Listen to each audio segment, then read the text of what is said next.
Welcome to the Peace Over Pieces podcast, hosted by Clara Baldwin. Peace Over Pieces is a nonprofit domestic violence organization creating podcasts with victims while providing donations, hotline information, and resources. If you or anyone you know is in need of financial or emotional assistance related to domestic abuse, please visit our website for contact information. Now, without further ado, please enjoy the next episode. Our next podcast guest, Kelsie Mathews, is a singer, actress, and wears many other hats in Hollywood. She also wears a domestic violence survivor title the most proudly. She uses her platform to share her story to help others like her bring awareness, but overall try to make a change. Welcoming Kelsie, thanks so much for coming on the podcast. How are you? Hi, thanks for having me. I'm doing lovely. How are you? I'm doing well. I'm so glad we finally linked up. It's been quite a process to get here. So I want to start out the podcast a little light with a simple question of how's your week been? Could you give us a highlight and low light of your week? Highlight of the week. I got injured on set like a couple years ago and I've been on crutches since. And yesterday was my first time walking without crutches in 2 years. So that was the highlight. No way. I was working and it's so dumb, but my foot got stuck between a weight and a sandbag and my foot stayed straight, but my leg twisted and I ended up tearing a bunch of things. Oh my gosh. Yeah, that's horrible. I have never broken anything, so I can't even imagine. Yeah, it was not the most fun. It's a long journey. I would assume so. Yeah, for sure. But glad you're walking again. That's amazing. So let's just start a little bit about you. Do you mind sharing a little intro about yourself? Sure. So a little about me is I'm from a mixed race background. My mom's Irish and Scottish. My dad's Black Indigenous. So you can imagine growing up how interesting that was, being a little redhead stepchild looking. But yeah, so I pretty strong in my Irish heritage and grew up, learning all about that and also my dad's background. But I moved all around the States. My parents were teachers and we lived on a reservation for a while and in New Mexico, Colorado, Utah. I've been everywhere. I work in entertainment now and I've been living in LA for like the last 10 years. I've been working in film and TV the last 12 years, but I grew up in theater. So my parents went theater in college. It's like a long, silly story. But my parents, I will say, were abusive growing up, though. So as you know, growing up in an abusive household, you kind of are attracted to that, and that's all you know. So adulthood has not been the easiest with relationship-wise. Absolutely. I see. Well, that's amazing that you're in acting and theater. That's definitely a realm that I have never been in. So that's pretty cool that you're there. Where are you located again? I am in Los Angeles, California. Yeah, no, that's amazing. Very cool. I've been to LA a couple times. It's an amazing city. But yeah, thank you for sharing that little snippet about growing up. I definitely can relate. And there's obviously a reason you're here. So answer these questions at your own comfort level, of course. But we can just begin a little bit about your abusive situation in the past. And you mentioned a little bit about it, that it's your parents. But can you let us know when it began and what were the first red flags or the first abuse situation that you came across, if you can remember? So with my parents, my father had congestive heart failure when I was in first grade at my younger brother's kindergarten graduation, literally at the graduation, because he was ex-military and got injured and it caused pressure on his heart. And when he had, I was a daddy's girl before that, very close to him. But after that, there was a switch change with all the medication they put him on. And I think it brought up a lot of his past triggers and everything, because he was abused as a child and my mom was a little bit too. So I feel like their trauma was passed on to me. And my brothers, I have 3 brothers and I'm the only girl out of 4. So and it was a very misogynistic household. So the first real abusive thing I remember is just my dad would pin me in corners. He was a very large man. He would pin me in corners with his stomach and push me into corners and scream in my face, telling me I was worthless and, just devaluing me. But then the physical aspects got worse and worse as I got older. I had to do all the house chores. I was pretty much like a Cinderella. And it got worse and worse as I got older. But in high school, my older brother, he passed away my freshman year. And he was kind of like my protector. He would step in, like my dad would try to push my brothers against me. And he would step in between my dad and I, and he would like act like he was going to, be verbally abusive or physically abusive. But then when my dad wasn't around, we were like best friends. And he would explain to me that he was doing this because it was the only way he could protect me. And I mean, he was pretty protective, like in school and everything. But when he died, I didn't have that protection anymore. And my dad actually made the comment, "I wish it was you. It'd be a lot easier if it was you." And then my other younger sibling, who's 21 months younger than me, he told me that it was my fault. It was all my fault. I did it. So, I was carrying this burden that everything was always my fault my entire life. But when that happened, it got worse. The abuse got worse. And my mom worked all the time because my dad became disabled when I was in high school. Because he ended up having like 6 congestive heart failures and 3 heart attacks. And he had like a pacemaker and defibrillator and everything. It got to the point my dad he actually was taking the oxygen cord for his oxygen. He was on 24/7 and whipping me with it. And I would have whelps on my legs. It looked like snakes all over my legs. And I was doing a dress rehearsal in theater for a show we were doing. And a girl saw the whelps and she turned it into a counselor. And then they called social services. And when social services came, I was sent to my room while they talked to them. Everyone, like my dad had done all the talking, but the rest of the family was in there. And he told them I was a pathological liar, that I was self-inflicting for, attention, all these things. And they left. They didn't speak to me at all. They told him to take me to therapy then. He went to take me to therapy because that was their mandatory thing. He had to take me to therapy then. He took me to therapy. He would sit outside the door and listen. And if I said anything he didn't like, then when I got home, I got worse. And finally, spring break of my sophomore year, it had hit, and it was like a year after my brother had died. It hit like the, maximum breaking point. And my mom was at school, like she was a teacher still. So she was at the school. And my dad's brother was in town with his mother. And his mother has never liked me because I look like my mom. So that's a whole thing too. Love my brothers, but hated me. And then his brother had brought her, because she had a stroke, he had brought her to pretty much dump her on us with his daughters. And even though my mom told him it was not a good time, like things were really elevated and escalated in the house. And anyway, it's so silly, but I did Air Force JROTC because my older brother, he got pre-accepted to the Air Force Academy the weekend before he passed away. So I did JROTC as like a, memory of him kind of thing, but I wanted to do like the bare minimum. But I ended up that day getting promoted to a second lieutenant position. And I was telling my dad, because my dad was, ex-Air Force. And my other younger brother, he did not get promoted. And we're in 2 different classes and such. But my dad kept saying, well, you should have got it. You shouldn't have got it. I'm like, we're not in the same flights. That's not how it works. He goes, but it doesn't matter. He should have got it. Like, just very misogynistic. Anyway, I was seeing this at the kitchen table. My uncle had left to go get my mother. And we're at the table, we're eating dinner. And he would smack my hand if I put my hand on the table. He took my food away from me. And then it progressed where I wasn't allowed to eat. And he was yelling at me about this. And it made no sense at all. And then he grabbed me by my hair. And his thing was he'd always grab me. I had my hair constantly in a bun because I have really long curly hair. And I didn't know how to style it back then as a tomboy. But he grabbed me by my bun and we had this A-frame house and he held me over the balcony by my bun, threatening to drop me from the second story. And my mom walked in right then and she goes, Daryl Glenn Mathews, you put her down right now. And it was almost the beast, Beauty and the Beast, the eyes in the beast changing when Belle confronts him. That's kind of how I related that situation to my father, because it was like a switch in his eyes. It was almost like he was hollow. And then all of a sudden the life came back to him when she walked in. So he put me down and she told me to get my things and we were leaving and we left. And the dynamics with that were escalated too, because my dad blamed me for them, my mom leaving him. And he even made the comment, send her to go live with your parents so we could be a family again, things like that. But I mean, overall though, my mom, she ended up kicking me out when I was 17 for a parent of a student of hers that she ended up hitting it off with. And so she kicked me out when I was 17. I moved in with my best friend's family.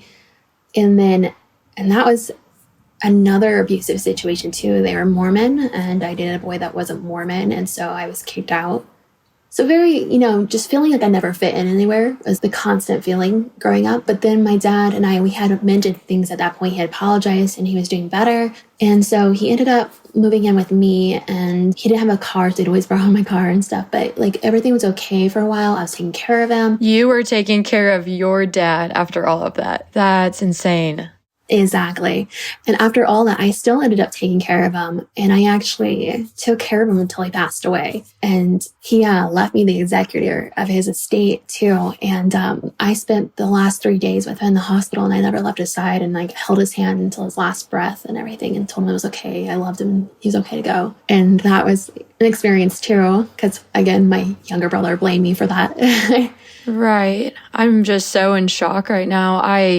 Honestly, like this story out of any interview I've ever done resonates with me the closest. I feel like we have the same exact story, and it's freaking me out. It's weird how that happens, right? Yeah. I mean, all the stories that come on here, I mean, they're similar like in emotions where I can relate, but this is almost the exact situation where it was my father, and just the little things you've touched on, like how people were blaming you, like he was blaming me, and he thought that I looked like my mom. So he took things out on me, and he was super abusive. And your note about how his eyes went hollow, like my dad's did that as well. It was like a switch, and there was no stopping it. Almost like when someone gets drunk and blacked out, except like emotionally they black out. They're not even a person. It's just like so scary. But yeah, I've never heard anyone say that. And so it's really shaking me up. I'm just like, I have never had anyone relate on that level. So I am so sorry for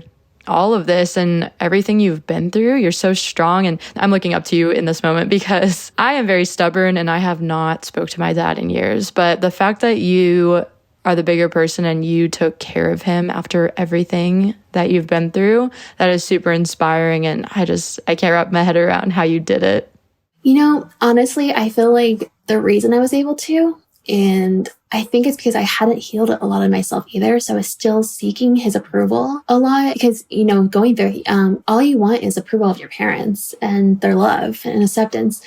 And like, I didn't get that until like an hour before he passed, because he was in and out of coherency. He was like reaching up toward the light. And he actually told me, he's like, I'm sorry for everything, but I'm proud of you. I love you. I'm proud of you. And that's all I ever needed in my entire life. Like that right there, that was the closure I really needed. That just crushes me though. It's just like, you definitely deserve that sooner, and you seeked it essentially until you found it, which was when he passed away. But again, you're just very inspiring to me in this moment. I just don't know how you went through all of that and then was a caretaker. But yeah, so after you felt the relief from the approval, how did you feel? Like, what did you do after that? After that, like I said, I stayed with him, and like when the time came, like I stayed awake the entire time because I knew it was coming when he was passing away. And I had finally fallen asleep, and like 30 minutes after I fell asleep, I woke up to the sound of him passing away. And essentially, I don't want to get into the details of it, but then the nurses, and they were like, it's time. I'm like, I know. I just felt it. And so when I was holding his hand, he was holding my hand back, and he's kind of like, having a seizure kind of situation, to put it lightly. But I told him, it's okay, Dad, I love you. You can let go. And when I said that, he actually did let go, in a sense, like his grip was softened, So that for me, I think that was the most peaceful moment. Like that was my closure point too, is having that moment with him. It was the most peaceful, most sound moment. I don't know how to explain it. Like I didn't even cry. I just sat there in peace, and they let me sit there in peace. So I think for me, that was kind of like I'm going to be okay in a sense. But I mean, I still had a lot of healing to do, because I ended up in relationships after that were abusive. And I didn't know why I was attracting these types of people. I didn't know. I thought it was me. I thought something was wrong with me. I'm attracting these kind of people.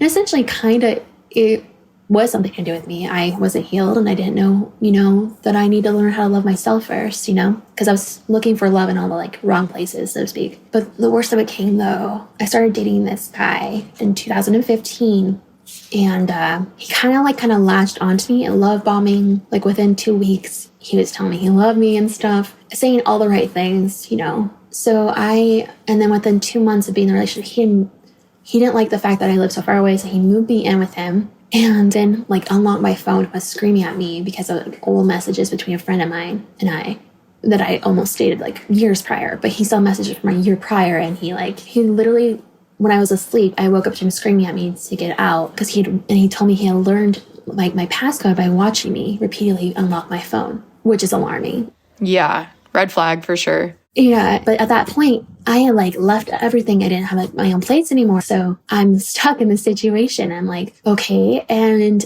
when I calmed down, I was like, if you look at the date was from over a year ago. And like, if you notice the recent messages between my friend and I, like I was talking about you and how much I love you and stuff. And so finally he calmed down. It was like, again, like a calming of the beast. His eyes were just like my dad. He actually reminded me a lot of my father. And I think that's why I found comfort in him, is because it's what I knew. And it got worse from there. Any male friend of mine, he was insecure of, and he would freak out over and accuse me having bodies, is the way he would call it. And I found out later, his girlfriend back on the East Coast, who he left there, he said they broke up when he moved out to LA.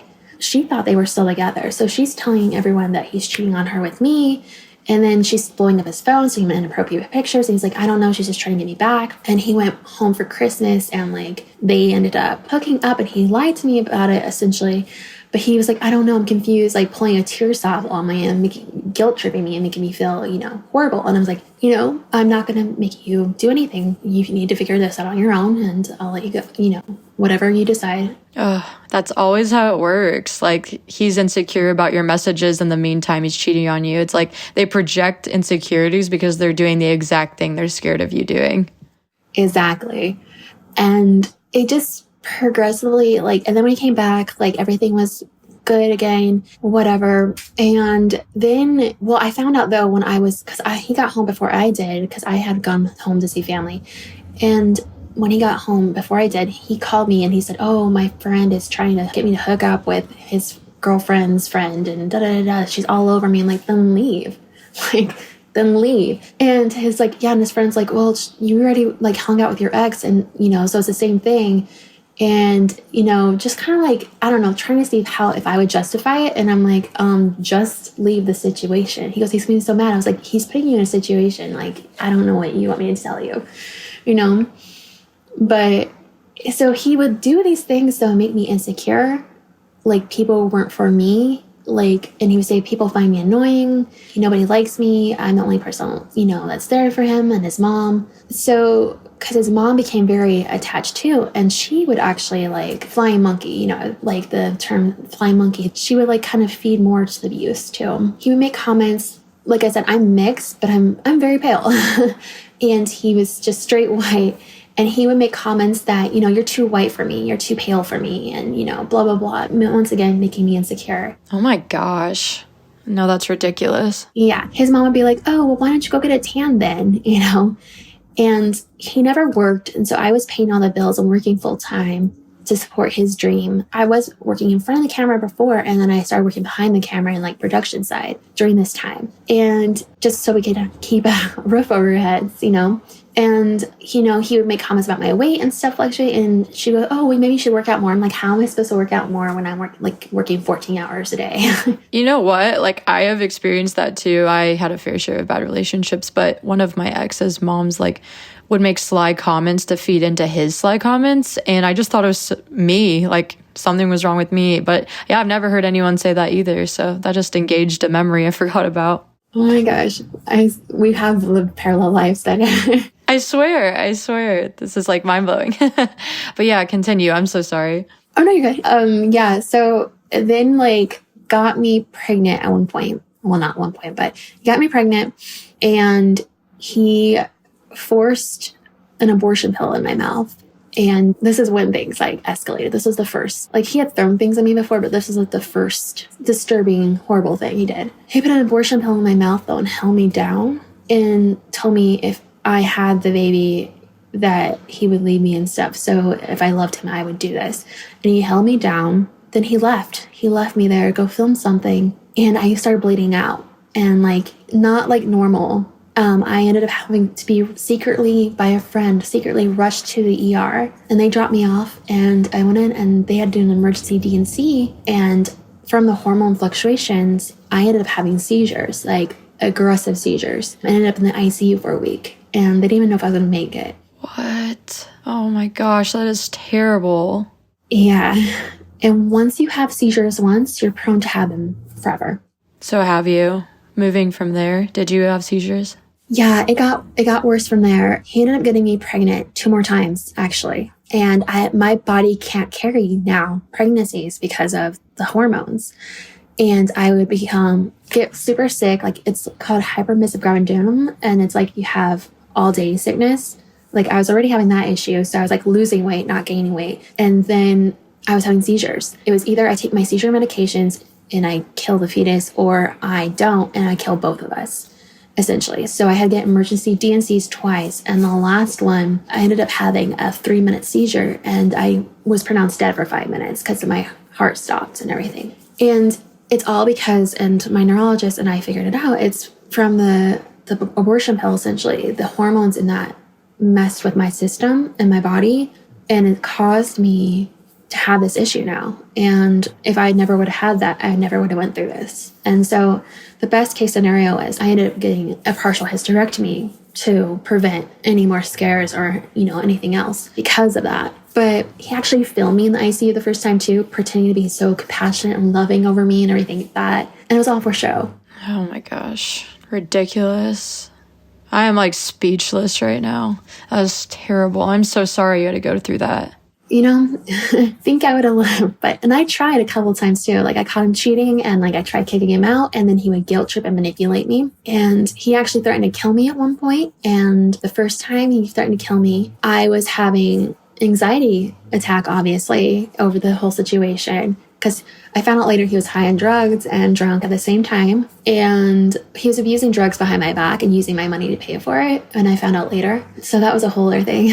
He had threatened my friends in my life because my friends came to help me out because he said he was breaking up with me because I wouldn't go pick him up 2 hours away. Because he had a bus ride home, but he didn't want to wait for the bus. Because he went on like a road trip with his brother. And I wouldn't go pick him up. So he essentially like broke up with me because I was being selfish in his mind for not dropping my photo shoot I was in at the time and going 2 hours away to get him. So he then threatened my friend. My friend came over to take me out to go go to the winery and just like relax for a minute to try to decompress me. And he accused me of like being a slut and already going after a new guy and everything like that. I dressed like a slut. I was wearing a skirt, and a shirt. He, threatened to kill my friend and her husband and I. And like, he was going to come, when he came back, if we were all here, he's going to kill us all. My gosh. So this guy is out of his mind. Yeah. And this was back in 2015 after it was like a few months after the first pregnancy and everything. I had talked with my doctor. I thought I had anxiety. And so I took the medication he gave me, and I took too many of them because it wasn't working. And even my ex told him I was trying to kill myself. So he had me committed for 3 days and lied to him. And the doctor, when I got there, he's like, "Oh, she shouldn't be here. You need to come pick her up." And he goes, "I'm not picking her up. She can wait the 72 hours. Like, the doctor's like, she doesn't need to be here." And he goes, "Well, I'm not picking her up. She can wait the 72 hours. I'll come in 3 days when I have too many things going on." And he had nothing going on. So he made me out to be the crazy ex-girlfriend to his friends. He was just that evil. Yeah, completely. Like, they were making jokes and everything about him. Oh my gosh. So how long were you guys together this whole duration? At that point, it's only a year. That was all in 1 year? That was all, that first pregnancy and everything was in 1 year. The second and third pregnancies came after that. But that first year, all that had happened. And he even told people he's living in the back of his truck, pretending he was living in the back of his truck, that we weren't together, and he's living in the back of his truck, and I was at the house and I wouldn't let him home and stuff like that. Doing his stuff, like making him all these, and he was here every night. We were back together. Like, we were fine. So just tried portraying you as he was the victim instead.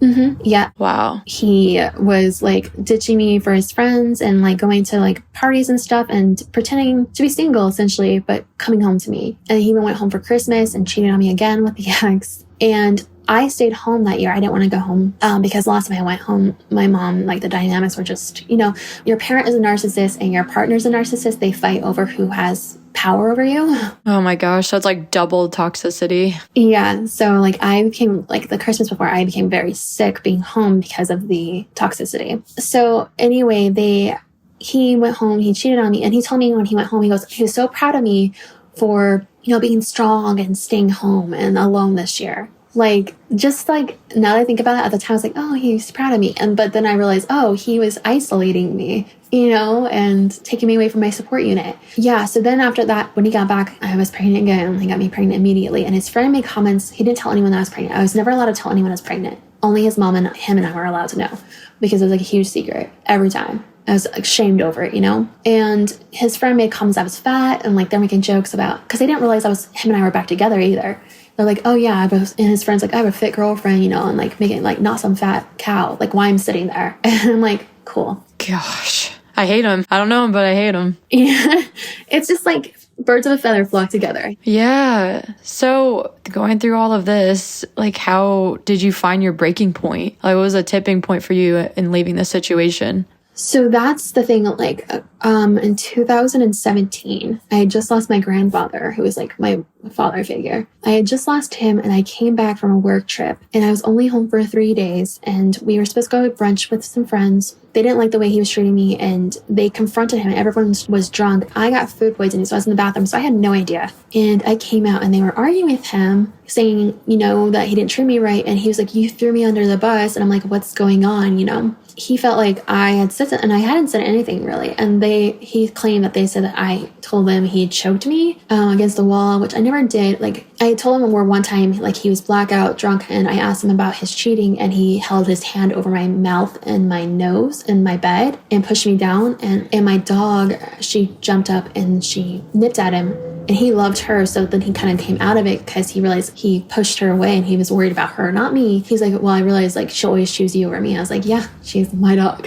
But anyway, so this had got elevated when I was in the bathroom, and I came out to this situation. And he's trying to leave. They're not letting him leave. And then finally we leave, and I was supposed to be driving because I was sober, and he wasn't. And like, I'm talking belligerently drunk. So he starts driving and screaming at me about this. And then he starts cross-facing me. Like, he punched me 3 times in the face and started slamming my head into the passenger window, which any head trauma can cause me to have seizures. And if I have a seizure, I cannot wake up, especially if I get a concussion. So he did that, and then I turned at him and I screamed at him, stop. And when I looked at him, he headbutted me, and he broke my nose at that point, and my nose just started gushing blood. And then he took brass knuckles out of the middle console and held them up to my face, and he says, you're lucky you're with me, because anyone else would have killed you by now. And then he repeatedly hit me in the ribs with the brass knuckles, and every hit literally went black. I thought this was it. I thought I was dying, because literally things were blacking out. And I'm just like, when I couldn't speak, I would say, just get me home to my girl, just get me home to my girl, because my dog was at home. And not just that, my dog is also my seizure alert dog. Like, she's in tune with me. And the reason I didn't have her with me is because my friends had a pit bull, and we didn't know how they would, react. Anyway, he's doing this, and like, he's yelling at me, and he was wanting a reaction. And at first I was yelling back, but finally I just got silent, and I just sat there. He goes, what, you're not going to say anything? You're not going to say anything? And like, he ripped his shirt off like the Incredible Hulk, and he screamed, I'm not white, I'm a real N-word, and like starts beating his chest like he's, a caveman, and screaming at people as we're driving by at high speeds, by the way. And well, first he drove by a cop, and he's like, F the police, F the police. And like, he's screaming at people as we're driving by, and he was like, who wants to fight me? Who wants to fight me? Like, he wanted to fight somebody. And was he high at this point, or drunk? I believe he was on high on something at this point. He didn't tell me. I would say so, yeah. Like, this behavior, and I found out later too, like, usually he was high on cocaine when he was abusing me the worst. Wow, that was my dad. Yeah, always on cocaine when abusing. Yeah, so it just seemed like it elevated his emotional instability. So he gets to our street, and he almost hits a parked car, and he gets out in the middle of the street. Like, he stops and he gets in the middle of the street screaming, who wants to fight me? Come at me. And I literally grabbed all my things, and he had broke my shoes somehow, and I grabbed all my things, and I just booked it barefoot to my door. And I have security cameras on my door, and I had such a giant softball-sized goose egg on my forehead from him breaking my nose that you could see it from the camera from a distance. And I get inside, and I'm in shock at this point, and I realize his wallet is in my purse. And so I get him a clean shirt and put his wallet on the kitchen counter. And then I lock myself in the bedroom, and I said, there's a clean shirt in your wallet on the counter for you. And I texted him that. And he goes, oh, I'm going to get arrested. The police are after me. I hit some, parked cars, and doing hit and runs, like some craziness. And later the officers told me, they're like, no, there was no reports. He was making that up. But, he told me to cancel. I had bought him a sailboat, and we were supposed to take his friends out on the sailboat the next day. And he texted to let them know. So I texted his friends like, hey, tomorrow's canceled. We'll explain later. And so his friends blowing me up. I texted my best friend who had got me into Al-Anon from the previous experience when he threatened to kill us. She had taken me to Al-Anon after that. And I thought it was from my mom and everything, but then I came to realize she could see what was going on with my relationship. And she just didn't want to say anything because she didn't want to overstep, But I texted her 911 and a picture of my face, and then she called me, and then her husband, who's also my best friend, like they're like my family for like the last 10 years out here. But I texted, he called 911 while he was driving because they lived so far away that they were afraid they wouldn't make it to me in time. Like they were like 24 to 45 minutes depending on traffic away from me. And LA traffic's the worst. And it was a Friday night. And so she called 911. She called me and was talking to me to make sure that I didn't like have a seizure and black out because I definitely had a concussion. And then he was on the phone with 911. Anyway, long story short, so ended up like 911 came, like my ex came back and I told him he had to leave. The ambulance was coming. He wouldn't leave. And right then the door knocked and I went out like and answered it. And they're like, is everything okay? I was like, oh, I tripped on the steps. I was still covering for him. And I said, I drank too much and I tripped on steps, which was not true. I was completely sober. And they're like, can you step outside? So they're assessing me. And like right then my friend and her husband, they walk up and I lost it when I saw her. And because she gave me like the nod, like, it's okay. Just tell them the truth. And I told them the truth. And then the cops went in there and they arrested him and everything. And he came out and he gave me the most death stare. I will never forget that stare. Like, he wanted me dead. And I was like crying. I was like, I'm sorry. Like I'm apologizing to him for what he did to me. Like, but you're so trauma bonded at that point. Like, so they put a restraining order on him. Like he went to jail and had like a $50,000 bond and his mom got it and got him out the very next day. $50,000. $50,000. Yeah. Wow. And she just did it right away. Yeah. Well, she got a bail bond, I guess. But I mean, it was ridiculous though. Like she's a whole other story too. Like she steals money from her clients and everything like that. That's a whole other story. So how scared were you when he got out right away? I was pretty nervous and I was at a friend's house and he didn't know where they lived. It was a friend, like she was in a brand new place. So I was at her place. So those friends, they dropped me off with her because he knew where they lived. So they didn't want him to come, there. So they dropped me off and then I gave his keys to my male friend, like my best friend's husband, and he met up with him to give him the keys and everything so he could get his truck and his stuff. Well, he ended up staying at the apartment and he wasn't supposed to be here because the restraining order was against the house too. He wasn't supposed to be here at all. And I kept telling his mom he can't be there and stuff. He can't be there. And she's like, well, just let him know when you're coming home then. I was like, I can't, he can't be there. Like, my friend to protect me, she called and reported it and everything. Because if I didn't report it and stuff, it could have came back on me. Anyway, they kept us apart the entire time during court, which gave me a lot of time to actually heal. I was still so trauma bonded by him because his mom was in my ear every day and she wasn't even supposed to be contacting me. And she was telling me, if I tell the truth that he's going to go to jail and then he'll kill himself, it'll be all my fault. Oh my gosh, she's crazy. Who is this woman? She is not a good person. So during court, you had essentially kind of a restriction order. Is that from my understanding? He could not be near you legally. Yeah. And my birthday was in 2 weeks after the event too. And we were supposed to go to Ireland together and he texted his mom to send it to me. And when he got out, he's like, oh, I'm so sorry I did this to you. And he wasn't supposed to have contact with me even through a third party. And he's admitting that he had done and everything because he was trying to deny and say that it wasn't true. And anyway, continue on though. He was mad that I replaced his ticket with some friends and I went with friends. And so that was a whole thing too, guilt trip. But he took care of my dog. Well, obviously you're not going to go with him. My gosh. Yeah. I let him take care of the dog so he could have that last moment with her when I was out of town. Yeah. Wow. Just insane. I mean, that story is just, I don't even know what to say. I'm speechless right now. You have been through so much and I'm just so sorry you had to go through that. So after all of that and court I'm assuming the case is closed now, right? Kind of, yeah. It went on from April to September of 2017 and he and his lawyer pushed it back to be the day he took the plea deal to be our anniversary date to hurt me worse, of course. So, and then I found out that he had been cheating because apparently, I wasn't allowed to date and I didn't want to date, obviously. I didn't want to be around any men. But and his mom's trauma bonded me that, we just have to get through court and then we back together and da-da-da-da. And then he was going on dates the entire time. She goes, oh, well, it was just a dinner. It was just a, breakfast. And I'm like, he's going on dates and you're telling telling me that we're going to, it was just continue mind screwing with me. Of course, it's just this cycle of abuse and toxicity. Yeah. And when I started standing up for myself, she's like, oh, who's telling you to say that? I was like, this is me speaking. This is me speaking.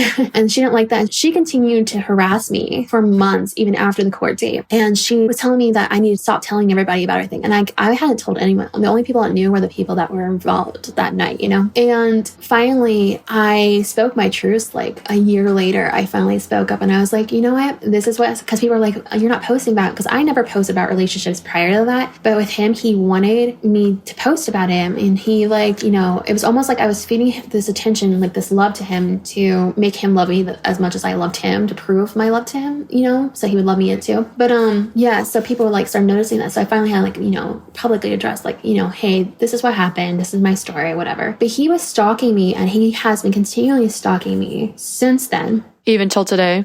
Coming to my workplace, he created fake social media accounts to harass me. He had a friend pop a hole in my tire. So scary. Yeah, but it let air just out just right. And I have a top-heavy car, and so when I started driving, the tire blew out. And if I didn't know how to control it, my car could have rolled, because top-heavy cars roll easily. So luckily... So scary. Yeah, but all these things literally tried breaking my house and things like that. And the the city attorney, because the DA actually dismissed criminal charges and dropped it from a felony to misdemeanor. So whenever they gave him the time and everything, they only gave him 30 days in jail instead of prison time. And he only served 9 days in the mental ward because he's a prior felon, which I didn't find that out until I was already trauma bonded in. But he only served 9 days in the mental ward because he knew how to play the system. For all of that. Yep. And then I'm telling the city attorney, sending all the police reports. Every time something would happen, I would make a police report, have a paper trail. And I'm telling the city attorney, he goes, oh, it just seems like you're just trying to get him in trouble. I'm like, are you kidding me? And he goes, maybe you should move and you should delete your social media so he doesn't have access to you. I was like, why should I get rid of my support unit, and why should I have to change my life because someone won't follow the law? Like, he's not supposed to be in this area. He's not supposed to be doing these things. And you're telling me it's my fault because I have social media and because I haven't moved. Like, victim shaming much? And even my victim's advocate, and she was in the room when he said that, we're both like, no. So he kept ignoring everything. And he goes, well, I don't want to it's just he said, she said at this point. I'm like, there's actual proof. I have documentation. If you were to get a subpoena, you could find out the IP address of these accounts, everything. And he even called me at one point. He called me at 3 a.m. and the probation violation hearing, they're like, oh, well, she took a screenshot of how do we know that was a real call? I'm like, are you kidding me?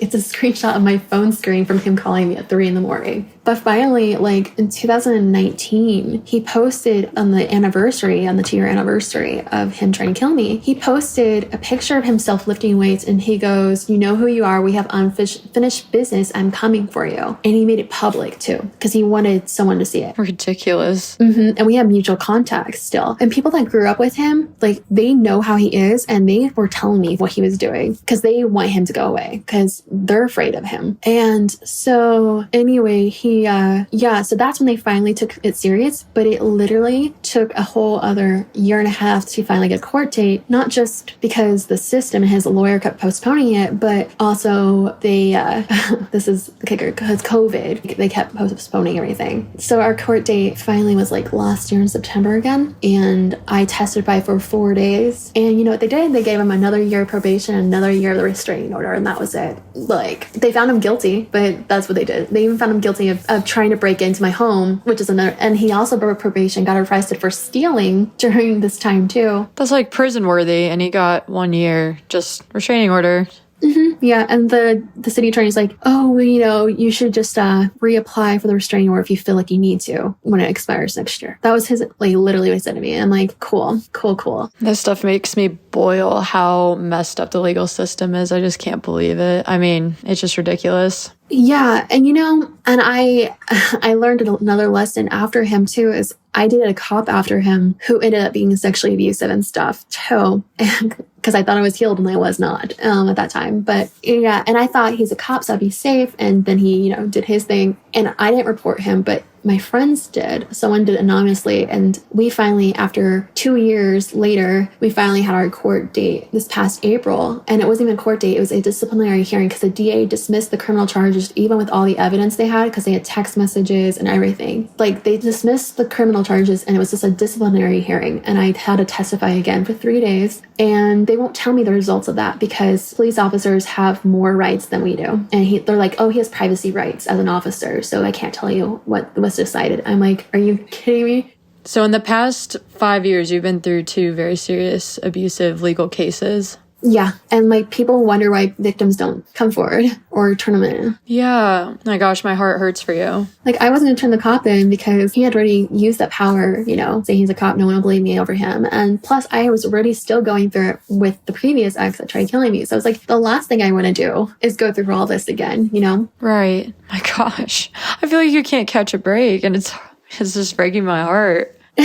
It's okay. I mean, I did have a really healthy relationship this past year. I was going to ask, give me some good news about 2021 or recently. I hope that you have found healing. And I don't know if you have any words of advice on how you were coping after all of those situations. I can't even imagine. I truly can't. But yeah, if you have any advice for that. Therapy, number one, is the best thing you could ever do. But I think honestly, so I started a blog. And I started blogging my journey of abuse, like from day one, with my parents and everything. And I think that right there, just having a voice again and actually speaking my truths, that for me was the most healing thing. Sharing my story and helping others by sharing my story. And I found great peace at that. But I mean, I have had a healthy relationship. Unfortunately, it ended due to all the court and stuff and my emotions just being elevated and everything. But he was the kindest man ever. And I still love him. He's a beautiful person. Oh, it's tough. Yeah, it is. But I think, honestly, the fact that I was able to have a healthy relationship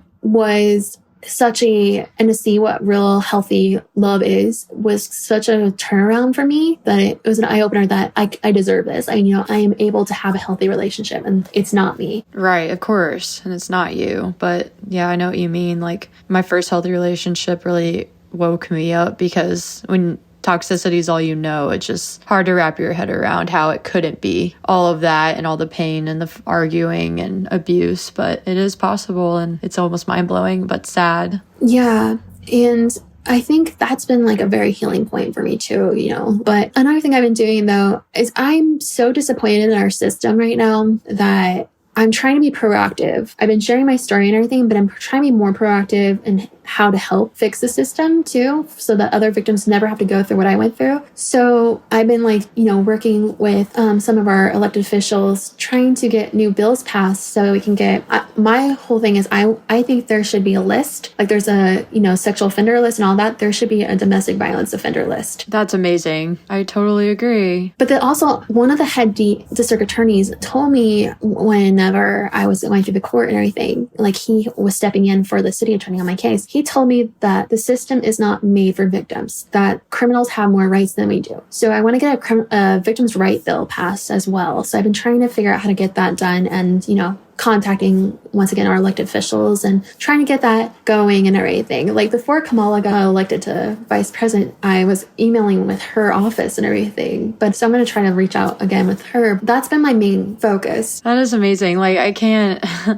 I mean, this is what I'm trying to do too, just get more voices out there so we can change the legal system because, growing up in my family situation, it was just pointless to call the cops because the next day, the abuser gets out and then you just start all over. And I don't know, it's just ridiculous. But that's amazing that you're making those steps and trying to change legislation. It's huge. And so, yeah, congrats. I mean, I haven't done anything quite yet, so thank you. But still the effort, it's amazing. I feel like I need to be proactive. If anything, this whole journey has given me a new purpose and a new awakening to use my platform to help others like me. And so that's been my main focus of doing, because it's not just helping others, but I feel like it's a healing point for me, because even if it didn't help my situation, it could help someone else's. Yes, yeah. And I think I'm an empath, so I naturally want to help others all the time. So again, same. Yes, you are speaking my language, but I agree. And I despise, the dark memories in the past, but I do truly believe like everything happens for a reason. And now I'm using all of those emotions and memories to help other people, and using my platform to hopefully spread more awareness is the mission. But yeah, I totally agree with you. It's really hard, but it can also be a benefit and help you in return by helping other people.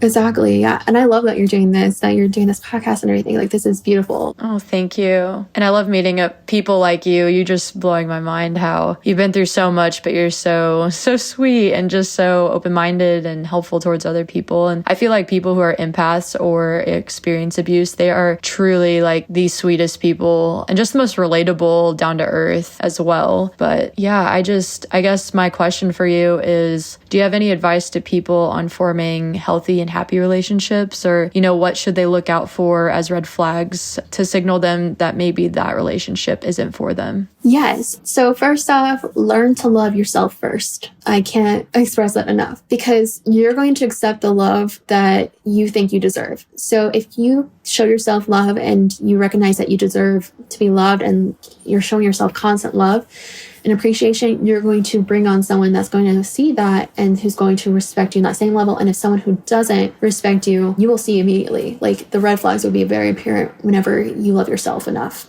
And I always say loneliness is a sign that we need ourselves more. And so a lot of us, we tend to think that we need someone to fill that void, but in reality, we need ourselves more during that time. So I treat myself. I take myself to dinner, movie, go do things on my own, travel alone. Like, I have found comfort in my own company. So I think that's important. But red flags, when they say I love you within the first 2 weeks, run.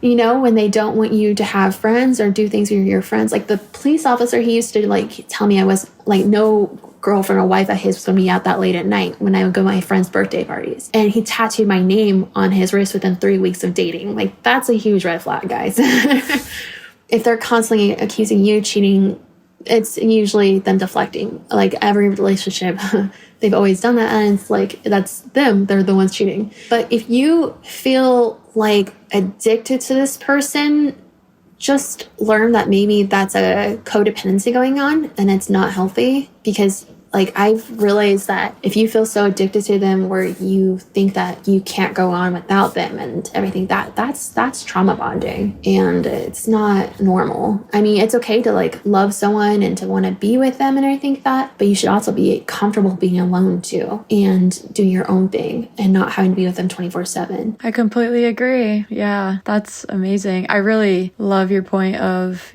just loving yourself and being okay with yourself. And I definitely struggle with that. I feel like after you're with, a trauma bond or an abusive situation, all you want to do is just be around people to fulfill you, because that's all you know. And I feel like also the trauma really haunts you when you're alone. So it can be a battle getting used to it. And being alone brings out obviously panic attacks, anxiety, depression. So how did you figure out how to be alone and fight those feelings and then become okay with yourself? Did it come with time, or did you have something specific that you did?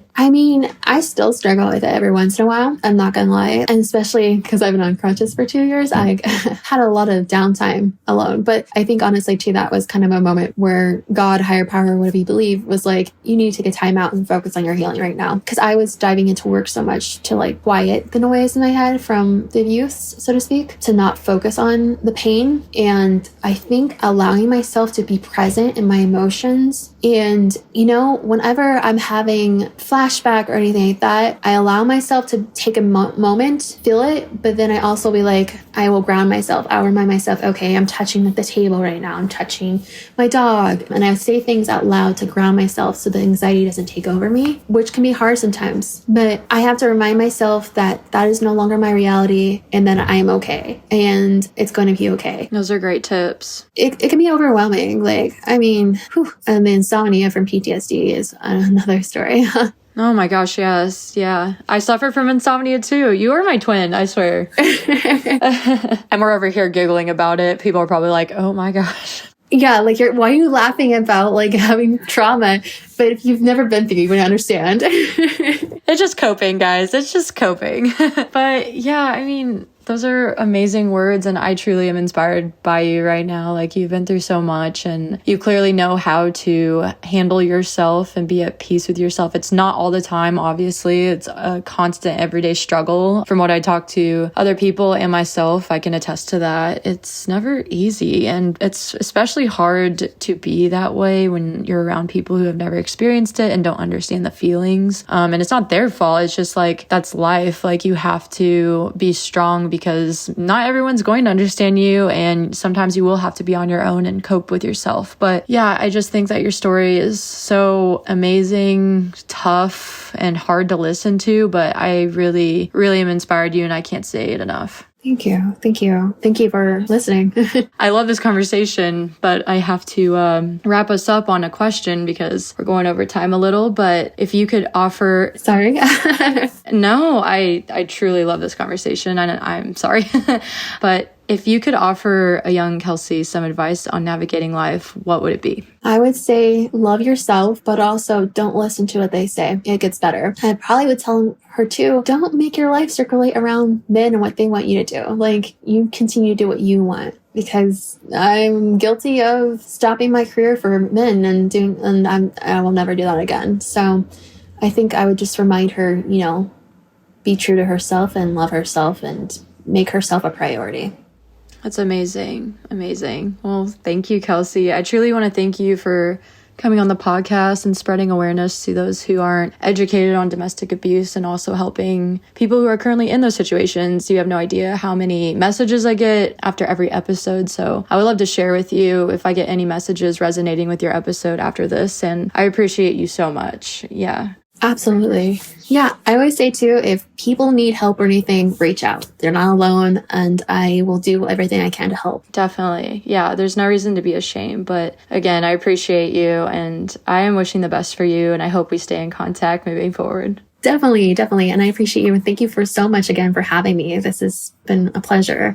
Of course. Thank you, Kelsie.